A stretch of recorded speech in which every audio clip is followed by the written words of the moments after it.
Shall we start?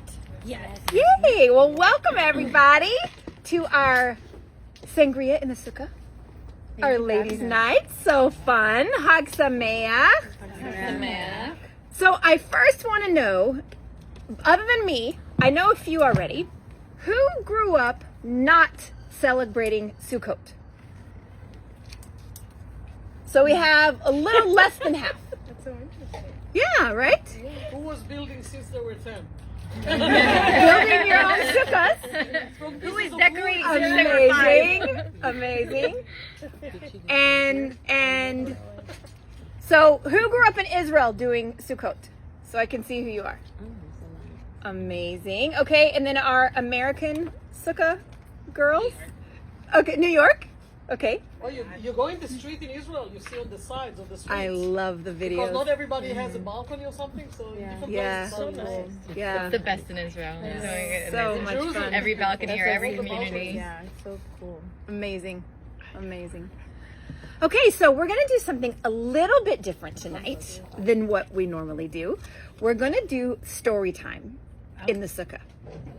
And I have a couple of stories that I'm going to share. But before we do that, there was one really fun thing that I wanted to discuss. So actually, Shoshana had brought up, and we were going to talk about it a little bit, but how many of you have ever heard the analogy that the sukkah is like a womb? Not yet. Never. Yeah. Okay. Never. I don't even know what the sukkah is for. That's how bad I am. Okay. Okay, good. So you're in the right spot. Yeah, apparently. So formally and on a very simple level, the sukkah represents the clouds of glory that Hashem used to protect the Jewish people while they were wandering in the desert for 40 years. Okay? And the first stop that the Jewish people made when they left Mitzrayim, when they left Egypt, was in a place called Sukkot. Okay? Oh. So that's where the name Sukkot came from. Sinai in the desert? I finally have a story for my daughter. What about Sinai? Is it in Sinai? Uh-huh. Yeah. And so that's on the very simple level. There are so many other deeper hidden meanings of things. One of them is that every time we go into the sukkah, we should remember that this is a temporary dwelling. And just like here in this world, this is not our permanent home. And we tend to get very, very caught up in the material world and all the stress and the just the drama of daily life. And we overly stress about, things that are very important and very that can really create a lot of emotional unrest for us, like money and our home and is the backyard perfect and redoing the pool and what, we're going to wear next week. And, a lot of things that when we can remember that we're just passing through, then we don't get so emotionally stuck on the things that, someone once said to me, if in 2 years from now, you're not going to remember why you were so upset, then it's probably not worth getting upset over now. Okay? So if we can remember every time we go into the sukkah that this is reminding us that we are only just passing through, that this body, this life is our temporary dwelling, then it can help to detach the drama and the stress that we tend to carry around with us a lot. And then another analogy that we were just talking about is the fact that the sukkah is like a womb. Now there are a bunch of reasons for this, which we can talk about at a different time, but one of the reasons why is because this is the birth of the new year. And so we all just came from Rosh Hashanah and then Yom Kippur. So on Rosh Hashanah, we crown God as king. And then on Yom Kippur, we are given a fresh, clean slate. But something that I didn't know for quite a while is that, just like on Pesach, it's never too late. So there's Pesach Sheni. So a month after Pesach, you have another opportunity for when the Kohanim, if they were not able to be pure enough to celebrate Pesach, then they got to do it 30 days later. So Hashem so much wants us to be fully connected to him that he keeps giving us another chance, and another chance, and another chance, and another chance. So even though Rosh Hashanah is actually Judgment Day, literally every person, every animal, every travesty, every good thing, every mitzvah, every baby that's being born, everything that is happening for the whole year to come is decreed from above on Rosh Hashanah. But then we're given lots of opportunities that we can sweeten any severities that would happen. So for example, when we eat honey cake, when we ask for honey cake right before Yom Kippur, so first of all, the honey cake is to sweeten the severities of the judgment, but also there's a custom that if you say, give me honey cake, or can I have honey cake, then the bracha, the blessing, the wish is that this should be the only thing you have to ask for all year long, because everything else you're going to have in abundance, and you will be the giver instead of the receiver, right? And then as we lead up to the final days of Sukkot and Shmini Atzeret and then Simchat Torah, then we have all the way up until the last few minutes of Simchat Torah. That's when the gates are finally sealed for the year. So right now, as we're coming into the second half and the ending days of Sukkot, if there's anything that we're still carrying around as stress from either before Rosh Hashanah or from Rosh Hashanah until now, we can give ourselves permission to release it. And whatever we need to do to make peace between ourselves, most of the time it's usually peace between ourselves and ourselves, not even between ourselves and God, because it's us giving ourselves the judgment and the stress and the guilt. And our sages teach us that whatever energy we're carrying around is a reflection. So if we are grateful and happy to Hashem, Hashem's going to put gratitude and happiness and other things to be grateful and happy around in our lives.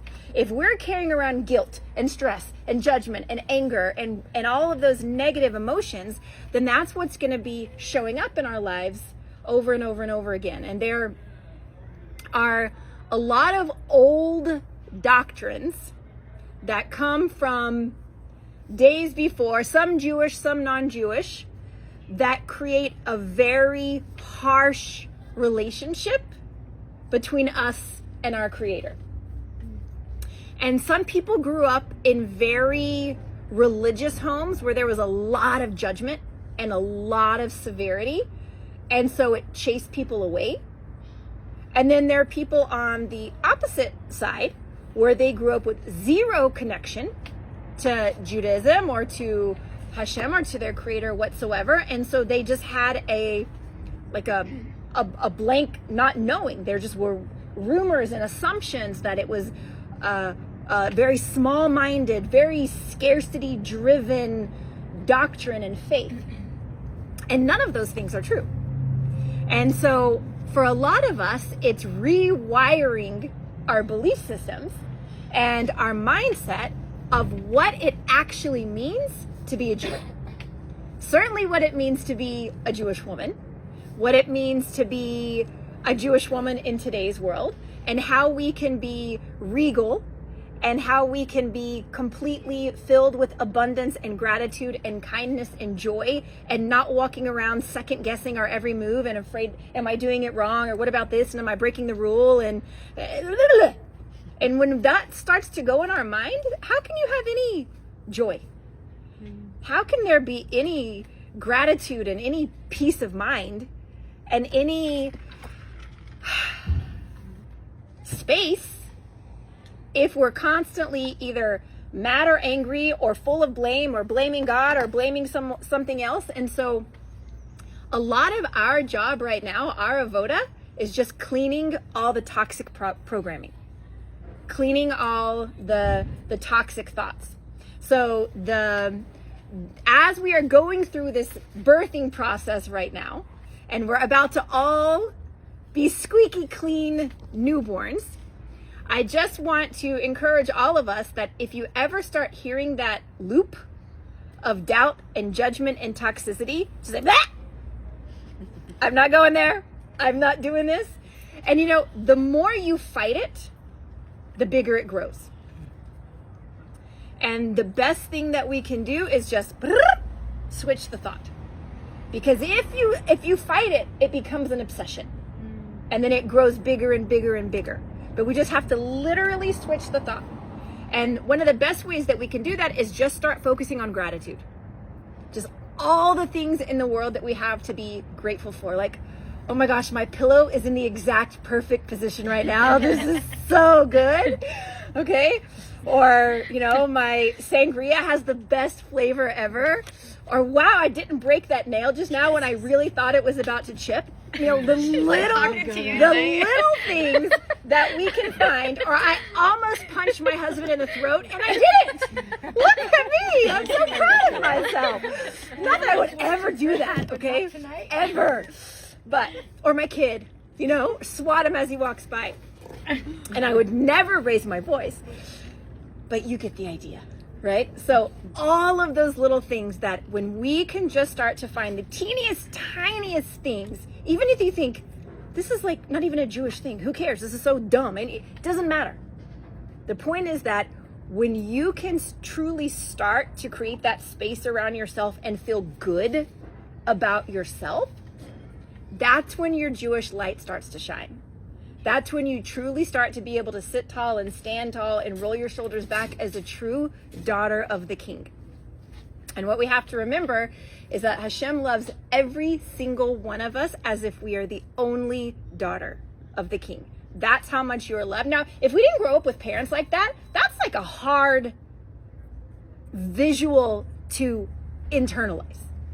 If you grew up with parents that were always, you know, or this or that, and so it can be really, really hard because it's actually, there's a lot in psychology that how we relate to our parents is how we relate to God. Because that's what we create as our godly figure. So a lot of the healing that has to happen there is healing between us and our parents. And I'll be honest with you, a lot of that healing can take place without your parents ever even needing to know. That conversation can be fully one-sided. They may not be ready to engage. But if we can just say, I love you, I'm sorry for whatever part of this and you're saying it to them, but they don't hear you. Like, I can say it for my parents are in Texas. I do this all day sometimes. Okay? And there is actually, have y'all heard of, I'm going to totally butcher the name of it, but it's a Hawaiian term and it's called Ho'oponopono. Raise your hand if you've heard of this. I think I heard. You've heard of this? Okay, so there is he's passed away in the last couple of years, but his name is Dr. Hugh Lin, and Hugh is H-E-W, which is a Hawaiian nickname for like a 12-syllable actual Hawaiian first name, okay? And he is worldwide famous now for multiple documented cases that he cleared out an entire insane asylum in Honolulu for sitting in a side room and clearing the energy of the inmates. And he said 4 things over and over and over again. I love you. I'm sorry. Please forgive me. Thank you. He said it over and over and over again all day, every day. And in less than a year, all of the inmates were rehabilitated and released, and the hospital was eventually closed. Oh, wow. So then they started testing this on other things. They started testing this on different clinics around the United States. And then once he had written a book about it, and then they started healing relationships with this. And then people started making a lot of money by having positive energy instead of slimy, sleazy energy. So there's one guy that he sells like Lamborghinis. So $250,000 sports cars. He sells them all day long by sitting in his office saying, I love you, I'm sorry, please forgive me, thank you. And the energy that's coming out of him is bringing patrons, customers to him. There are speakers that do like group coaching or therapy and a lot of healing on a mass level. And they'll go into the hotel room before the guests come in, and they'll clean the energy of the room. Some of them will go so far as to sit and they'll like hop up and down between every seat in the place saying, I love you, I'm sorry, please forgive me, thank you. Now, the thing that I take away from this is that's in English. And we know that Hebrew is Lashon HaKodesh. So when we think of the brachas and, you know, the Tzimmat Tzedek says that if we knew the power of Tehillim, the power of saying Psalms, we would say it over and over again all day, every day without stopping, because it literally blows open the gates of heaven. And even if you only know one little measly verse and you say it over and over again, people that they only know the Shema, and not the whole Shema, just the first line. So they say it over and over again, but with full faith and with full impact, and it changes their life. So even if you leave here and you forget, oh, crud, what were the 4 sentences? Okay, don't worry about that because it's the energy behind it, right? Okay, so as we're going into the end of Sukkot, we're going to make a pact with each other that whenever we start to feel any of that toxic energy dwelling up, even if you're by yourself, you go like, no, I'm not going there. And you're just going to remember these little pieces. But guess what? It's a muscle. Okay? It's a mental muscle, just like everything else. We are overdosed on toxicity literally all day, every day. Complaining, fear, scarcity, doubt. We don't even realize that. We open our mouth and just verbal vomit, something complaining. Oh, ein li koach. Oh, I don't have the power. Oh, I'm so tired. Oh, whatever. Okay? Especially before election. Yes, okay, and the water cooler talk, forget it. So if we can just start shifting those little bitty, teeny tiny things in your own life, and just like the first time you work out, like if you haven't worked out in 5 years like me, and then you work out and you literally can't move the next day, it's the same thing. Your brain's going to explode just because you're trying to think of one positive thing to say. Okay, and then the people around you are so used to you poo-pooing all over the parade all the time. They hear you say something positive, and they're like, huh? Okay? I want some of what you do. Yeah. And I think we talked about this time before last, but, you know, remember, like, in my big fat Greek wedding, for those of you who have men in your life, what is the saying? Who can remember from the movie? He may be the head, but I am the neck that turns his head. He turns the head, but I'm the neck. You as the woman are the neck. So he's the head, you're the neck that turns the head. Now, in that same analogy, that same vein, there's another amazing analogy, which is the difference between a thermostat and a thermometer. Yep. Okay? So our children for sure are they're just affected by the temperature, and they can influence the temperature. You are the thermostat. Okay? So there's a thermometer and a thermostat. The children are our mirrors. Anybody else in the house is our mirror, but God gave you the gift as the woman to be the thermometer. So everybody else is going to spit back at you the temperature you're putting out. And as the thermostat, you can decide, is the temperature going to go up or is it going to go down? Now, if you really want to blow your mind, the same thing happens with your financial thermostat. So, we'll talk about this for 5 seconds and then we're going to move into story time. Okay? So, financial thermostat is this.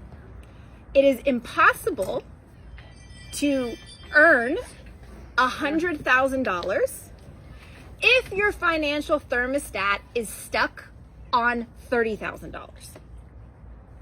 Okay? Now, whether or not you, based on what I just said, you might be thinking I'm talking about $100,000 a year. Maybe I'm talking about $100,000 a month. Maybe I'm talking about $100,000 a day. But then it all depends on where our financial thermostat is holding. And this is why most lottery winners are back to their pre-existing financial state or worse within 7 years of earning the lottery, because they did not have the mindset upgrade to be able to handle and channel that level of abundance. And that level of abundance is on the exact same energetic frequency as gratitude. So as crazy as it sounds, the more that we can be focusing on channeling and shifting the tides of grumpiness to gratitude in our house, even in our car. When you're in your car, are you stressed and flipping everybody off and not that anybody would do that, and mumbling and cursing under your breath and is that the energy that your car holds? Or does your car hold a relaxed, happy, grateful energy because you're driving around, man, you create your own clouds of glory in the car every day. Okay? It all happens here. Cool? Yeah. Okay, who needs some more financial abundance and gratitude abundance in their life this year? Okay, so I have 2 stories to share. One that is longer than the other. I'm gonna start with the longer one. And it has to do with everything that we've just talked about, which is understanding and trusting in the bigger picture, trusting in the creator of the universe, and that everything is exactly as it should be. And as soon as we can stop trying to have the death grip of control on our life and believing and trusting in the bigger picture, watching the flow of divine providence and divine timing, that is meant to happen. Okay? So this story starts back in February of 1979. Okay? So I'm going to tell you there's a few chapters to this story. Okay? So the woman, whose name is Shifra, okay? So she was in St. Paul, Minnesota, where no one should ever be in February. Okay, but she said she was in a banquet hall waiting for the program to start. She said, I felt alone in a room filled with hundreds of people. She had canceled her trip out to the country, and instead she was here in this hall full of Hasidic Jews, a stranger in a strange land, and she was cranky and grumpy and didn't want to be there. She says, I grew up like any other middle-class American. We were Jewish and somehow proud to be, but Judaism didn't play a big role in my life. My mother grew up in Chicago in an observant home, and Chicago is where I lived as a very young girl. I was very close to my grandparents, especially my European grandfather, who was a warm and charismatic man, both a learned rabbi and a successful businessman. One of the most precious memories of my childhood is of Grandpa holding me on his lap while he told me stories of his own childhood, stories that seemed like fairy tales at the time. He used to tell me about the time when his parents left Europe for America to build a better life for the family. They left him and his younger brother behind to study in the yeshiva, the traditional school of Torah learning for boys that didn't exist in the U.S. at that time. So back then you had, if you wanted your boys to go to yeshiva, it hadn't been fully built out in the U.S. yet, so they had to send them back to Israel. So he was 6 years old, and his younger brother was only 5 when his parents moved to the U.S., and I don't even know how they would do it, and left both boys. His little brother Max was only 5. The 2 little boys, practically babies, were left alone in the old country. They're actually in Russia, in a shtetl by the name of Ishkok. Not only did they study in yeshiva, but they slept there as well. So these 2 tiny boys, separated, by an ocean, they had no telephones, no airlines, because this was back in, what would this have been, in the 1800s? Yeah, early 1900s. And they slept on leather benches. They didn't even have beds. They just slept on benches in the school, wrapped in whatever scraps of clothing they could find. Grandpa always told me that the village they lived in was extremely poor, but since the yeshiva had no money to buy food for the kids, the community helped out by opening their homes and sharing what little they had. Often that little was almost nothing. He told me that many days all they had to eat were cucumbers. On Shabbat, they would get a piece of challah and a piece of herring and brine. Studying until late in the night, the little boys stood up over their texts so they wouldn't fall asleep while they were trying to study. And all of this devotion and self-sacrifice was for one purpose, to ensure that the Torah would be passed on from one generation to the next in an unbroken chain. Despite the hardships he described, when my grandfather spoke of his life in the old world, somehow it seemed filled with magic and beauty to me.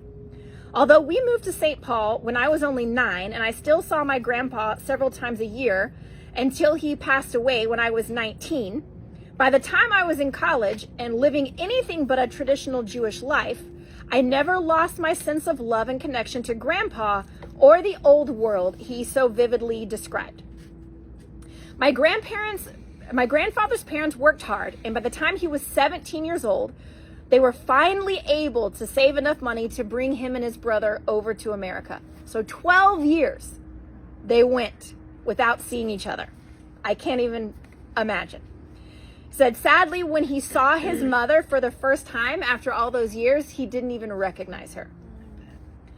Nonetheless, the foresight and self-sacrifice of his parents saved his life. Some years later, the Nazis rolled into the village. By the time they left, not one Jew was left alive. The pictures of my grandfather's lost village now cover the tower of the Holocaust Museum in Washington, D.C., and they tell the story of a world that once was and is no more. When I stayed overnight at my grandparents' apartment, as I love to do, I usually slept in his office. It was lined wall to wall with hundreds and hundreds of Hebrew texts.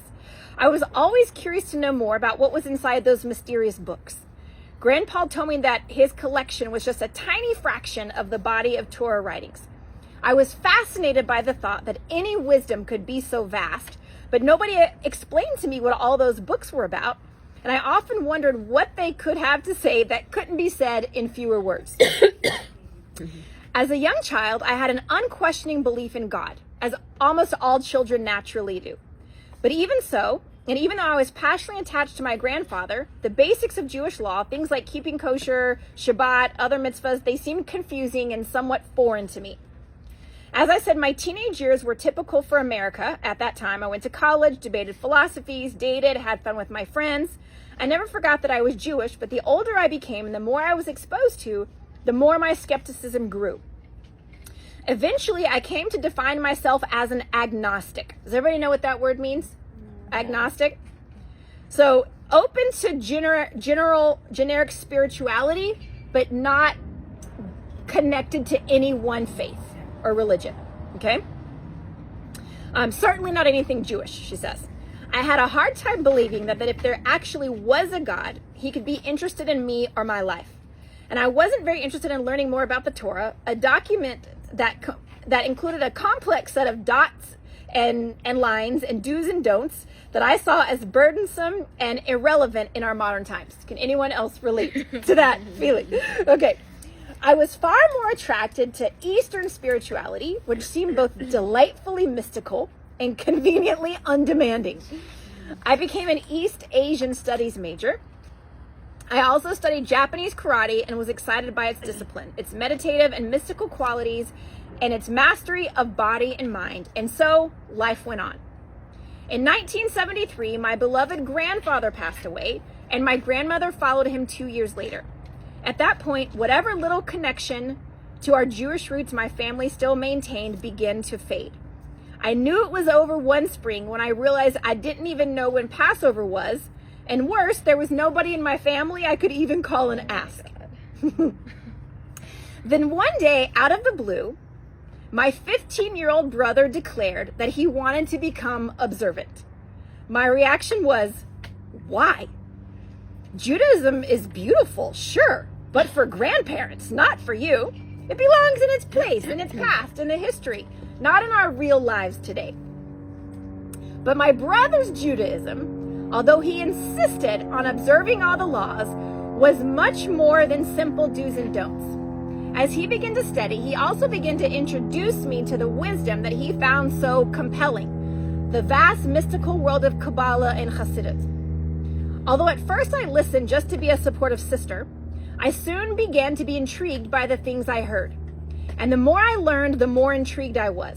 I found Hasidus to be profound and fascinating, and quite unlike anything I had seen or heard anywhere else.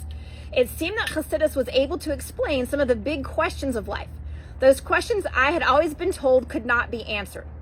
The more I learned, the more I felt pulled toward this wisdom, and the more I felt that what I was learning was a deeper truth than anything I had encountered before. I wanted to respond to that truth. So with equal parts of excitement and fear, I decided to try 2, and only 2, of Judaism's most central commandments: eating kosher food and observing the Shabbat.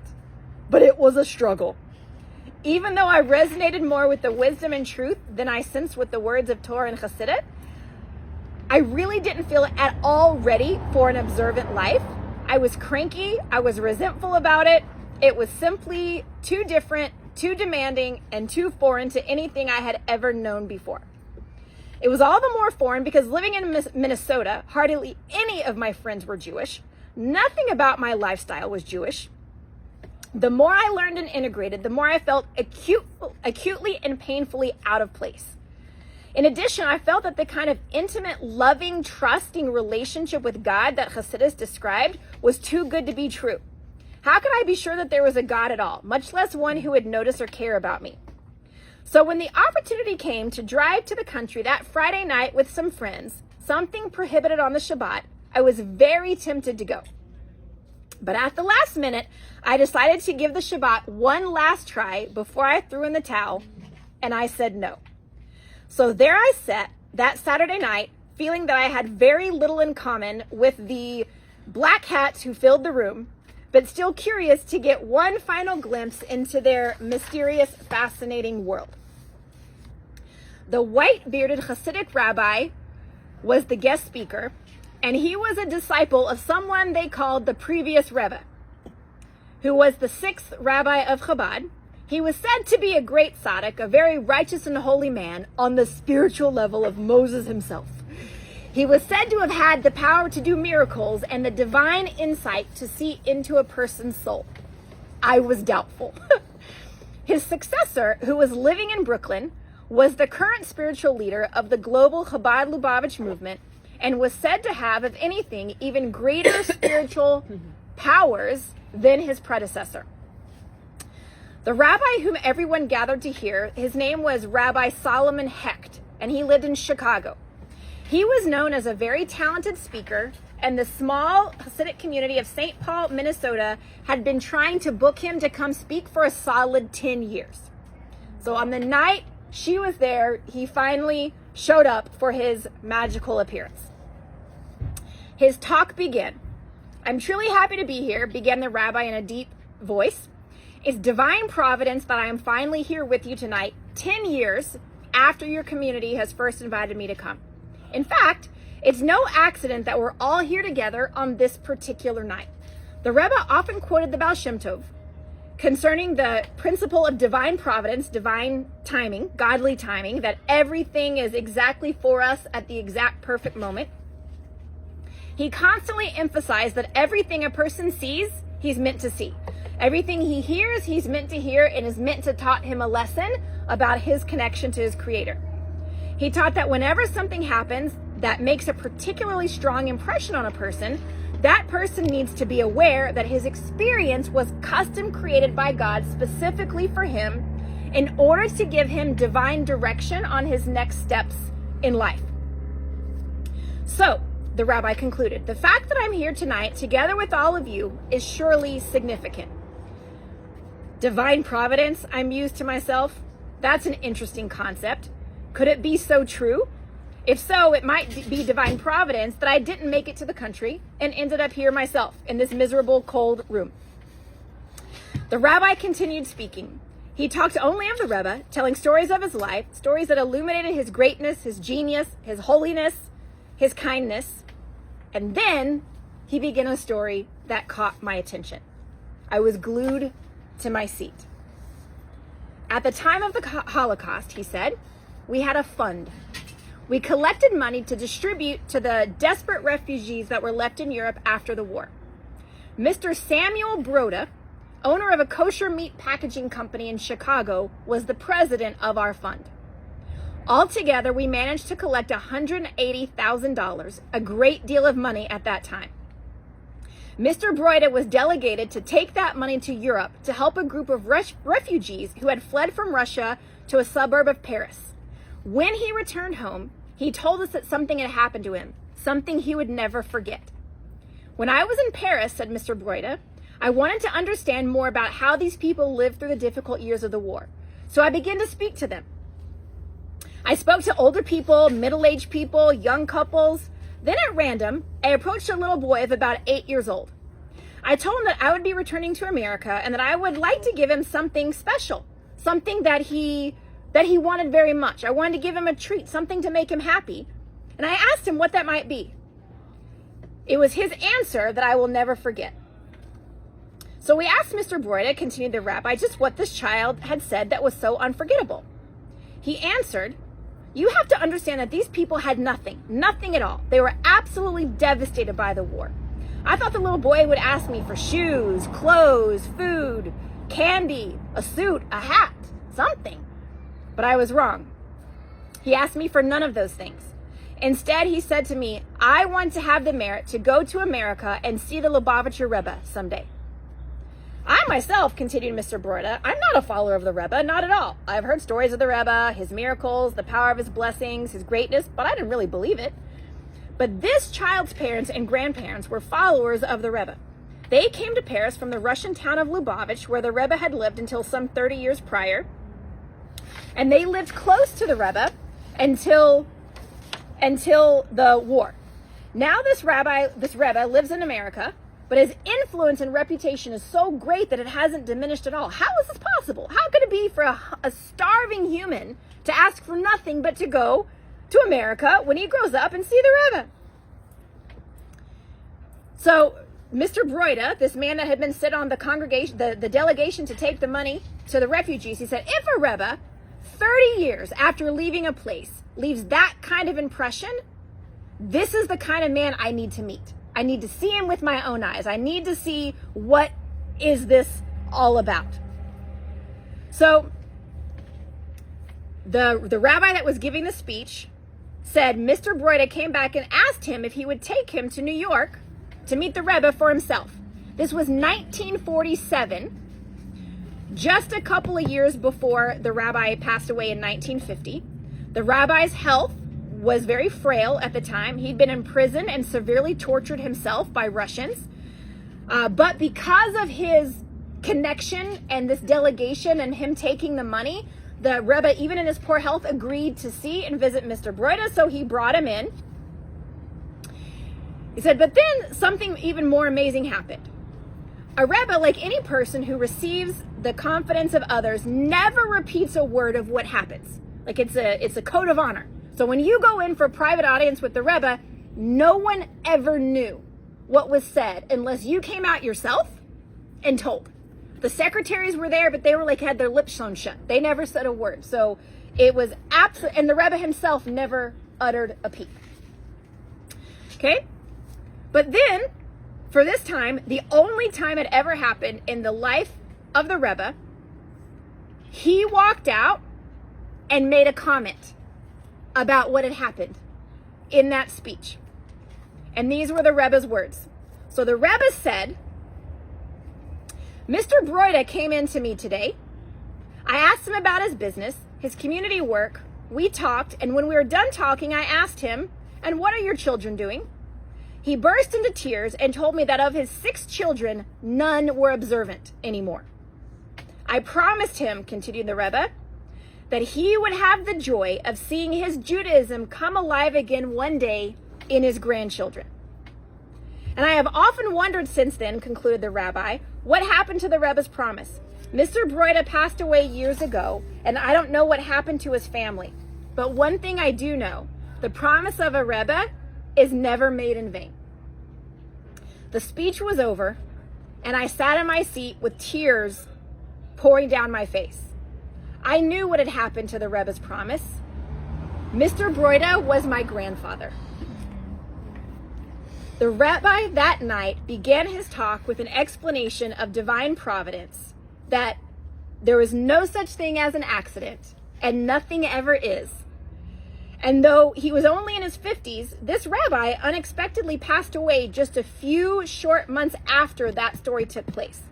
So if he hadn't been there that time, if I had gone into the country that Friday night, if he hadn't been there when Mr. Broida had made, if none of all those things hadn't happened, she would have never known this story about her grandfather. And if he had even picked a different story to tell and just not mention my or told the story, but didn't mention my grandfather's name, I would have never known the truth, and I would be living an entirely different life. And even you would not be reading these words today. But there's one more chapter to this story. She says, our lives are like the reverse side of a great tapestry. From the back, all we can see are the knots, the imperfections, some bumps, some smears of color. It looks random and chaotic. Only from the front side of the tapestry is it possible to see how it all fits together. From the front, you can see that every stitch and every knot forms an integral part of a vast, magnificent work of art. In life, for the most part, we only see the back. We have to use our intuition, our knowledge, our wisdom to fit the parts together, to guess at the picture that might be on the other side. But on that night, I, the agnostic, was granted a rare privilege. I was given an open glimpse to the other side of the tapestry. And in that glimpse, I saw many things. I saw the complex and awesome power of divine providence and the infinite care which God weaves together through the events of every person's unique personal life. I saw the awesome power of a true tzaddik, his ability to see beyond time and beyond worlds, to reach into the reservoir of souls and empower a specific soul to fulfill its destiny. I saw the power of a Rebbe to make an impossible promise and then have the ability to keep it. And last but not least, I saw that God plants messages for us all. Messages that if we let them, they can change our lives. Sometimes the messages are big and blatant, and sometimes they're small and subtle, but they are always there if we want to see them. When I stumbled over my destiny, I wasn't expecting it. In fact, it was the furthest thing from my mind. But I saw clearly that there was more meant for me. That was 1979. Since then, more than my own life has changed. During the years since then, the train of history has traveled many stops en route to its ultimate destination, and its speed is accelerating day by day. Now, I want to tell you how the story continues to the final generation. She says, much more recently, I was privileged to receive another glimpse to the other side of the tapestry. One evening in September of 2006, two of my daughters attended a special program in Chicago where they were attending school. The school typically holds several such programs throughout the year, and they have to rent out very, very big halls. But the halls were all booked. They had no place, and there was just this one tiny decrepit place that was the only place left that they could use for their event. And then they also had the guest speaker cancel at the last minute. So they were having to scramble to find a location, scramble to find a speaker, trying to make sure that the whole thing didn't fall apart. And they found this teeny tiny synagogue in a not very good neighborhood that nobody had ever been to before. Nobody that was in our group going to the event had ever even heard of this shul. But whatever, that's where it was. And as my daughter sat in that synagogue hall, here's what they heard. They heard a story that took place in 1979 about a young woman from Minnesota with no relationship to God. A young woman whose life was changed forever because of a story that she happened to hear one cold winter's evening in Minnesota, told by a rabbi from Chicago, a disciple of the Rebbe, and how much of an example of divine providence it was. My daughters that night in Chicago heard from the mouth of a complete stranger who no one in our town had ever met the story that changed the course of their mother's life. The story that without which they never would have been born. And what's also remarkable is that they heard this story from an unknown speaker who had been flown in at the last minute, who had never been to Chicago before, and who no one has ever heard from again since.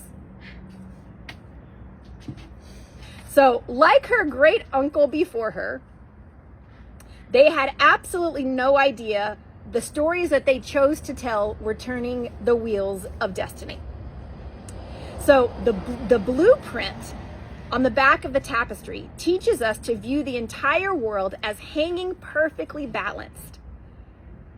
And this means that our one act can be taken with faith and with trust, and it can literally make all the difference in the world. When you live in a state of separateness, it's as if your life's challenges are random and without purpose. You will inevitably be at odds with, you will be stressed, you will be resistant to whatever life brings your way.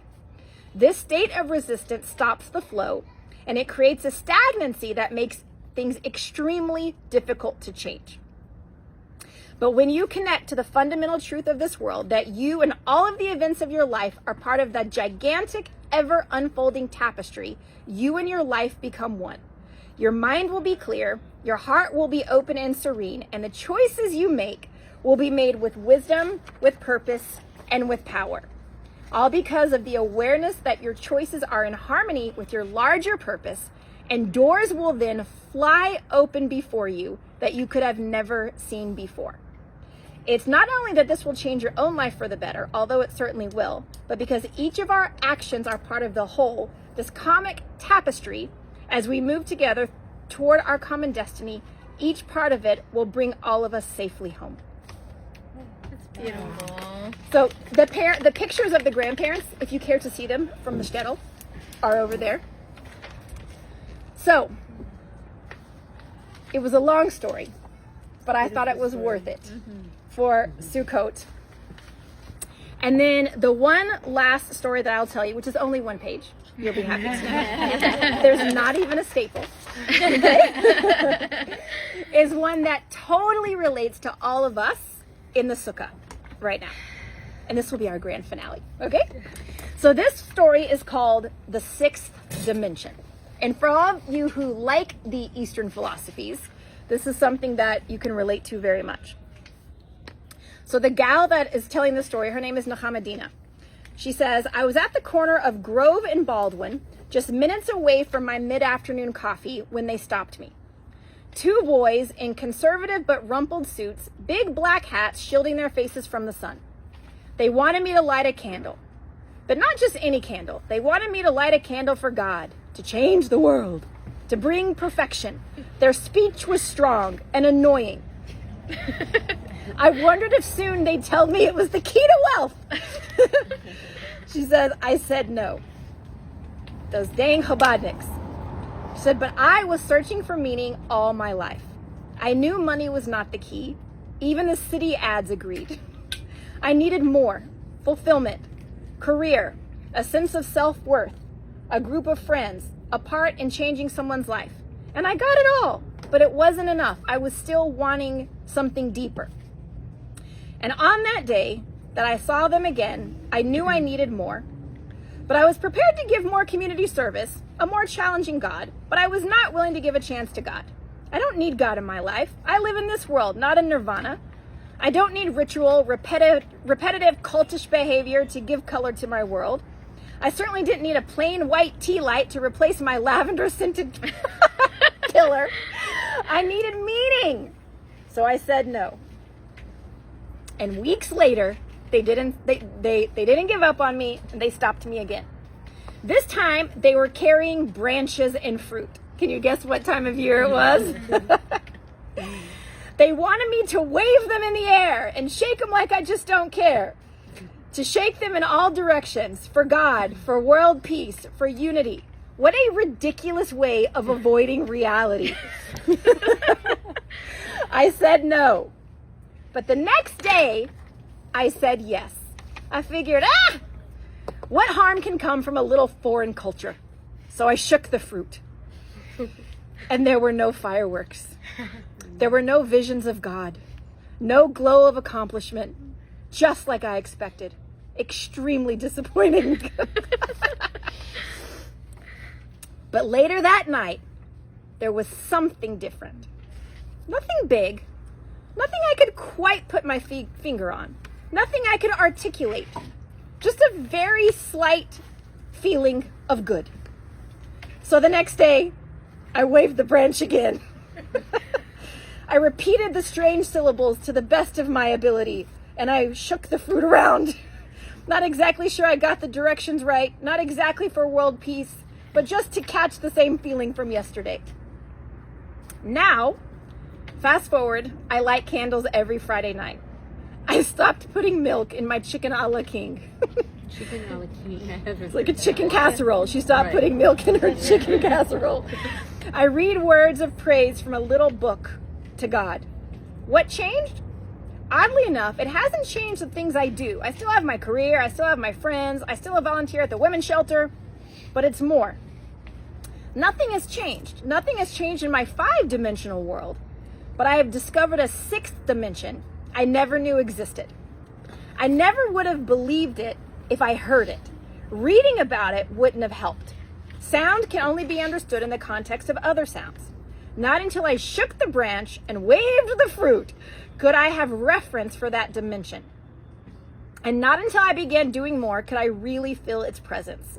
Those boys could have talked me blue in the face, but it would have been meaningless on its own. I had to actually do it myself. And now I know why they stopped me. The end. Yay. So what's the takeaway from that? Just Brain is your own prison. leave God just a small opening, and He will do the rest. And even if we can just, like you said, just be open to the possibility. Even when we think this is the dumbest thing I've ever done. Do it anyway and leave a little space of opening for what comes from it. Amen. L'chaim, l'chaim, everyone. Hag Sameach. Thanks for coming. Thanks for having us. Absolutely. Please have some more sangria on your way home. We encourage you to, you can drive. You can take this one, or you can pour it. What's the thing with the womb? You know you promised. Chaya. The womb. The womb Bazooka.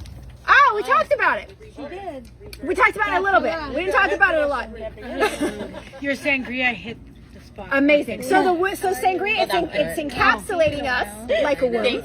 So we're fully in. The sukkah is one of the only mitzvahs, one of the only 2 mitzvahs that we can be fully immersed in. The mikvah and the sukkah are the only 2 mitzvahs that you're fully immersed in. And then when you come out of it, it's like you're being birthed to a fresh new start, new year. And all of because there's a couple things that are, first of all, the Shekhinah is in the sukkah. Yeah, nothing. So Sorry, the what? the Shekhinah, the Holy Spirit. Oh, Like the divine feminine. Like the feminine. yeah, So the Holy Spirit is literally residing in the sukkah. And also, have you heard of the Oshpizin, the guests? Mm-hmm. So you have guests. There's a different guest of our patriarchs, our forefathers that come and visit us in the sukkah every night. So all of that power is literally, you're just by sitting here. Even if we sit here and just blah, blah, blah, we're being infused with energy. And then it's like the minerals that are infusing you when you're in the womb, and then those go out with you when you're birthed after Simchat Torah. Do you sleep in yours? No. It's not a Chabad custom to sleep in a sukkah. Really? Sephardic custom. Sephardic. Sephardic. Yeah, Sephardic. And it's Hi, Chag I have. Sameach. Love It's in you. Israel.